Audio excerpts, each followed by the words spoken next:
나니가스키 어떤 느낌을 주고 싶나요? 선화의 유무, 톤의 무게, 사실적인 조명, 생략된 조명. 너무 쉽죠?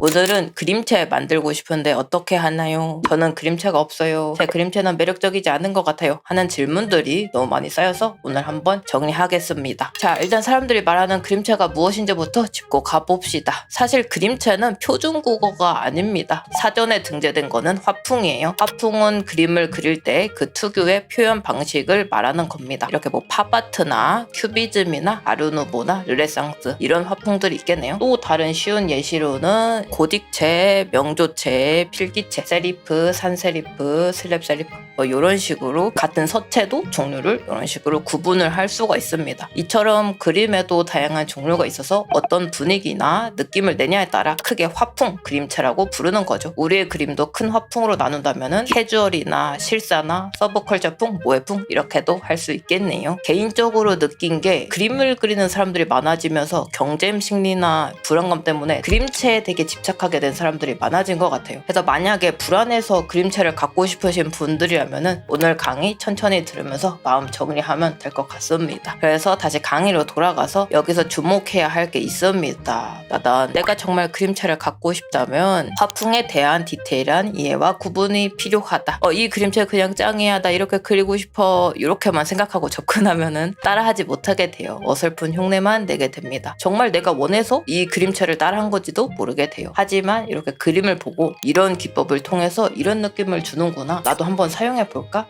이런 식으로 접근해 보면은 내가 정말 뭐에 이끌렸는지 이해하면서 응용 가능한 정보를 추출해낼 수 있는 겁니다. 그래서 예를 들면은 제가 그렸던 클리오네의 친구 그림이 있다고 쳤을 때 이거 귀엽다, 귀여운 화풍이네, 이렇게만 단순하게 말하고 분석한다면은 틀린 거는 아니지만 추출할 수 있는 정보가 굉장히 적어져요. 단순하게 분석하면 분석할수록 따라하기도 어려워요. 내가 뭐 때문에 이 그림체가 귀엽다고 느낀 건지, 내가 이 귀여운 동글빵글한 얼굴만 따라하고 싶은 건지, 아니면은 요 두꺼운 곡선을 따라하고 싶은 건지, 아니면 다양한 색채를 따라하고 싶은 건지, 이런 걸 모르기 때문에 더 디테일하게 접근을 해야 된다는 겁니다. 선, 색, 톤, 질감, 묘사, 데포르메 등 많은 요소가 조화를 이루어서 결국 그림체가 되는 거다. 그래서 단순한 분석으로 끝내면 안 되는 이유는 그림에는 너무나 많은 요소가 들어가 있기 때문이에요. 이런 것들을 다 분석해 주시는 게 좋습니다. 그래서 이 복합적인 요소를 하나하나 구분하는 예시를 찾아봅시다. 그죠? 독특한 한 요소만 가지고 그림체라고 말할 수 없는 게, 선화가 너무 매력적이야, 나는 그냥 이 선화처럼 해야지 라고 접근하는 분들이 많잖아요. 하지만 그 선화를 돋보이게 하기 위해서 작가님이 묘사를 캐주얼하게 했는지, 사실적으로 팠는지, 아니면 색을 완전 싹 모노톤으로 빼버렸는지 그런 것들도 같이 분석을 해줘야 되는 거죠. 따단 선화의 유무, 나니가스키. 가장 쉬운 우리가 그림체라고 느끼는 게 선화가 있죠. 선화가 선명하고 강할수록 이렇게 현실과 멀어집니다. 우리가 실제에서는 볼 수 없는 요소이기 때문이에요. 물체를 더 명확하게 보여주기 위해서, 강조하기 위해서 일부러 경계를 강하게 그려넣는 표현법입니다. 실제 인간과 멀어진 데포름의 애니메이션 캐릭터를 그리거나 물체 면적을 단순하게 표현하고 실루엣이나 선을 강조할 때 이런 식으로 선화를 강하게 쓰는 편이죠. 반대로 선화를 없애고 묘사를 할수록 사실적인 표현에 가까워집니다. 극사실주의 그림들의 선화가 들어간 거 본 적 없으시죠? 우리의 현실에서는 선화를 볼 수가 없으니까요. 그래서 내 그림이 캐주얼, 실사 이렇게 있다고 한다면 어느 쪽으로 가고 싶은지 고민해 보시는 게 좋습니다. 비현실적이고 캐주얼하고 상큼한 이런 느낌을 주고 싶은 건지, 아니면 사실적이고 무겁고 강한 인상을 주고 싶은 건지, 아니면 난 묘사는 사실에 가깝지만 선화가 살짝 있는 게 좋아, 이런 식의 중간도 있겠죠. 선의 색을 어떻게 넣느냐, 선의 질감이나 선을 얼마나 남기느냐, 투명하게 남기느냐에 따라서도 느낌이 달라져요. 그래서 여기서 여러분들이 주목해야 될 거는 선화를 어느 정도 남기는 게 어떤 느낌을 주고 내가 그리고 싶은 장면에 어울리는지 파악하는 거예요. 나니가스키 어떤 느낌을 주고 싶나요? 그 다음으로는 톤의 무게가 있습니다. 밝은 톤, 중간 톤, 어둠 톤 이런 식으로도 그림을 구분할 수가 있죠. 그림이 얼마나 무겁냐, 물론 여기서 색상을 조금 더 더해서 그레이시 톤이나 파스텔 톤이나 비비드 톤 좀 더 세부적으로 구분은 가능한데요. 일단 오늘은 간단하게 밝은 톤, 톤, 중간 톤, 어둠 톤 그림을 볼 거예요. 밝은 톤 그림은 말 그대로 밝은 톤들로 이루어진 그림이에요. 이렇게 밝죠? 그냥 엄청 가벼워요. 팁을 드리자면은 커브값, 곡선값 이런 걸 볼 수 있는데요. 여기가 이제 어두울수록 여기 그래프가 차는 거고요. 중간 톤은 여기 그래프가 찰 거고 밝은 톤은 이렇게 그래프가 찰 거예요. 그래서 이 그림은 이렇게 밝은 부분이 많다라고 그래프가 말해주고 있죠. 이거는 중간 톤이라서 여기 중간에 분포도가 높습니다. 그리고 이렇게 블랙을 많이 쓴 그림은 이쪽에 분포도가 높아졌죠. 하지만 내 그림은 그럼 어디 톤이지? 나 중간 톤 그림 그리려고 했는데 큰일 났다. 블랙 만들어야겠다. 막 그래프 부족하다. 이렇게 채우실 필요는 절대 없어요. 대충 느껴주시면 되는 겁니다. 그래서 어느 정도 그림이 마무리된 뒤에 이 그림을 좀 밝게 빼본다면은 이런 식으로 조정을 좀 해줄 수도 있겠죠. 제가 이렇게 회색이 되니까 허전하다면은 뭐 블루 값을 좀 올려줄 수도 있겠고요.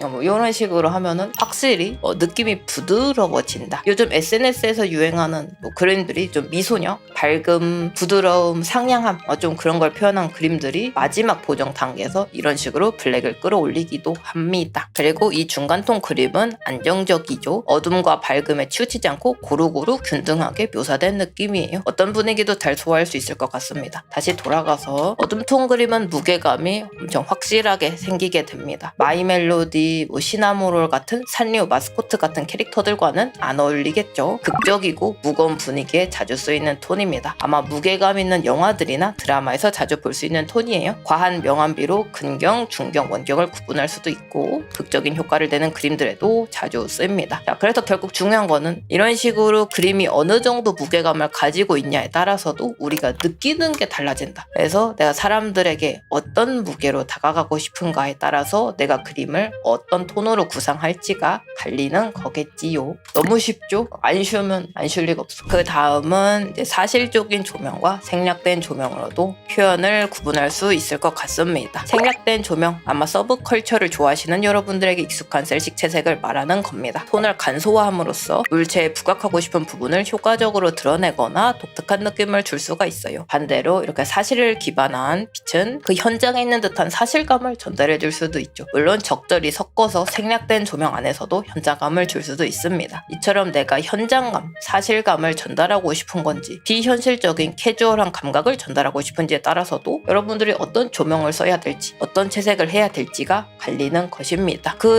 외에도 여러분들이 이제 생각나는 데포름이나 질감이나 색이나 패턴 등등 전부 다 화풍에 영향을 주는 요소예요. 표현을 구분하고 표현에서 오는 느낌을 이해해야만 내가 비로소 원하는 느낌을 구현할 수 있는 겁니다. 이런 사실적인 조명을 쓰니까 내가 이 공간에 있는 것 같이 느껴져, 수분감이 느껴져, 공기가 느껴져, 이런 식으로 느껴지는 게 다르고 이 그림에서는 너무 귀엽다, 경쾌하다 이게 느껴지는 게 다 각자 다르니까요. 표현에서 오는 느낌을 이해해야 내가 원하는 느낌을 구현할 수 있다는 겁니다. 그래서 그림체는 여러분들이 내고 싶은 느낌을 말하는 겁니다. 투명한 수채화 같은 느낌을 내서 사람들한테 서정적이고 부드러운 느낌을 전달하고 싶은 건지 야수파 스타일처럼 강렬한 색상으로 사람들에게 핫핫한 뜨거운 감정을 불러일으키고 싶은 건지 고딕풍으로 무겁고 어두운 분위기를 전달하고 싶은 건지요. 여러분들은 사람들에게 어떤 느낌을 전달하고 싶은 건지를 알고 가는 게 정말 중요하다는 겁니다.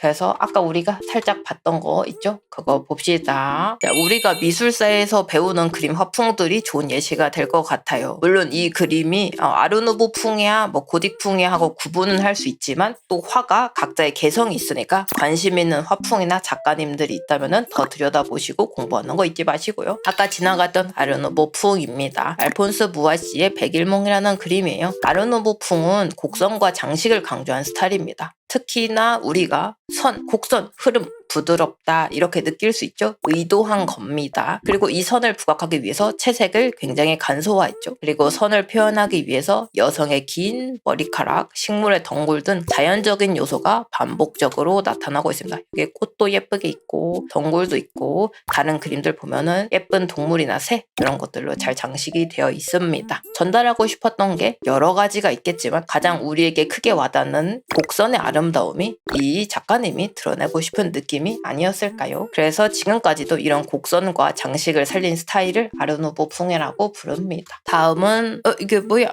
좀 독특하죠? 큐비즘입니다. 호불호가 꽤 갈리는 표현법인데요. 대상을 구조적으로 분해하고 재구성하는 스타일의 위와 완전 정반대되는 곡선이 아닌 기하학적인 형태로 단순화해서 사각형, 삼각형 등 사람을 이렇게 각지게 표현했어요. 기하학적인 형태를 살리기 위해서 강렬하게 표현된 선화나 강렬한 색들도 정말 매력적이라고 생각이 듭니다. 여담을 덧붙이자면은 이 아비뇽의 처녀들 그림 어떤가요? 저는 지금의 데포르메와도 유사하다고 생각해요. 요 팔꿈치 뼈 쪽, 이런 거 보세요. 애니메이션 같죠? 이렇게 몸 데포르메 뼈 이렇게 들어간 거 보면은 큐비즘은 기존에 지켜왔던 원근법이나 명암 단일 시점을 파괴시켰어요. 왜? 우리가 본 거를 그대로 정말 그대로 옮겨야 될까? 작가가 느낀 거를 옮겨도 되지 않을까? 피카소는 대상을 하나의 시점으로 보는 게 아니라 시선과 움직임에 따라서 여러 각도에서 본다고 느꼈어요. 깊게 이야기하니까 조금 어려워지네요. 아무튼 여기서 배우면 좋을 점은 본인이 표현하고자 하는 거를 구현하면서 이런 화풍이 만들어졌다. 결국 작가가 표현하고 싶은 거를 표현해서 이런 독특한 화풍이 된 겁니다.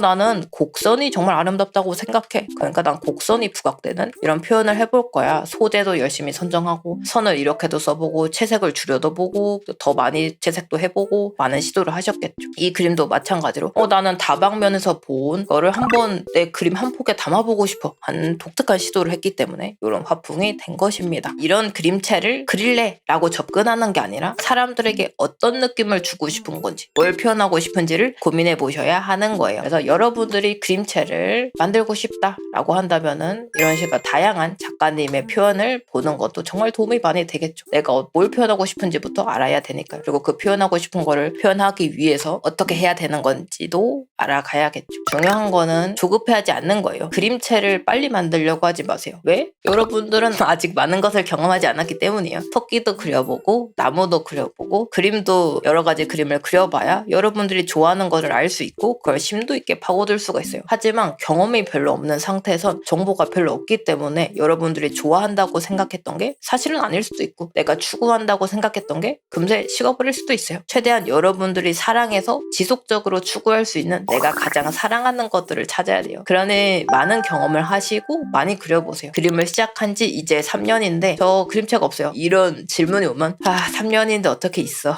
이런 생각 듭니다. 당연한 거예요. 그림체라는 거는 죽을 때까지 확정되지 않는 거예요. 아까 이제 독특한 화풍을 가지셨던 분들도 내가 표현하고자 하는 게 바뀌면서 그림체가 또 바뀌세요. 그래서 그림체가 없어서 불안하신 분들이라면은 여러분들이 그냥 불안한 겁니다. 그림에 대한 지식, 경험, 숙련도가 부족해서 툭 치면은 와르르르 무너질 정도로 마음이 불안하신 거예요. 그쵸? 유행에 따라서 그림체가 바뀌기도 하고요. 그때 당시에는 유행하는 좋았던 그림체지만 몇 년 뒤에는 그 그림체가 정말 인기가 없어질 수도 있어요. 그림체가 지금 당장 있을 필요 전혀 없다는 겁니다. 그래서 이제 그 정도로 불안하신 분들은 그림체가 생긴다고 해서 불안이 사라지진 않을 거예요. 요즘 많이 또 쓰는 말로 내실이라는 말 있죠? 내실을 쌓아야 돼요. 여러분들이 차근차근 게임 캐릭터를 스펙업 하듯이 보석 강화하는 거, 드로잉 그렇게 하는 거라고 이해하시면 되고 룬 파밍하고 이해 못하려나? 나한테 맞는 화풍을 이것저것 그려보면서 난 이게 좋아 하고 나에 대해서도 알아가야 하고요. 나한테 맞는 화풍을 찾았다면은 그 화풍을 더 잘 표현할 수 있는 법도 공부하셔야 되는 거고요. 다른 사람들의 공략도 보면서 레이드 파괴하듯이 다른 사람의 그림도 많이 보고 분석하고 이해하고 응용하고 하면은 여러분들의 그런 나 그림체 없어서 불안해 같은 이런 불안감들은 금세 사라질 거예요. 다시 불안감이 생겨도 그때 다시 공부하면 되는 겁니다.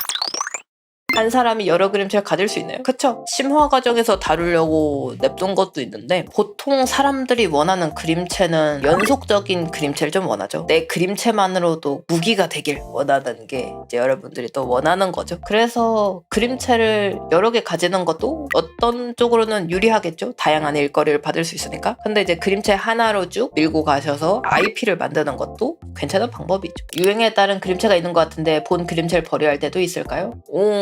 그거는 상황에 따라 좀 다를 것 같아요. 옛날에 조금 올드하다고 생각될 수 있는 화풍이어도 계속 가치가 유지되는 화풍도 있고 안 되는 화풍도 있죠. 예를 들면은 90년대 게임 화풍이라고 또 해봐요. 그 조금 좀 도트 같은 스타일에다가 눈 좀 크고 혹은 살짝 색깔 같은 것도 낡은 색깔에. 근데 그때 당시에는 그런 조건밖에 없었거든요. 이제 그림 그릴 수 있는 툴도 열악했고 그런 여러 가지 조건들 때문에 독특한 게임 일러스트들이 그려졌었는데, 근데 그 그림을 지금 쓰기에는 조금 애매해졌죠. 하지만 아예 소유가 없진 않아요. 그런 옛날의 레트로한 그림 스타일을 가지고 현대식으로 잘 섞어서 또 다른 그림 스타일을 만들어내시는 분들도 있죠. 그런 식으로 이용해보는 것도 좋죠. 아, 내 지금 그림 화풍이 조금 올드한가? 그러면은 요즘 인기 있는 팬시한 스타일을 좀 섞어본다던가 그런 것도 괜찮겠죠. 그래서 오늘 수업은 여기까지. 그림체의 기초에 대해서 알아봤습니다. 중요한 거, 내가 무엇을 표현하고 싶은지가 우선이다. 그래야 그 다음 그림체가 생기는 것이다.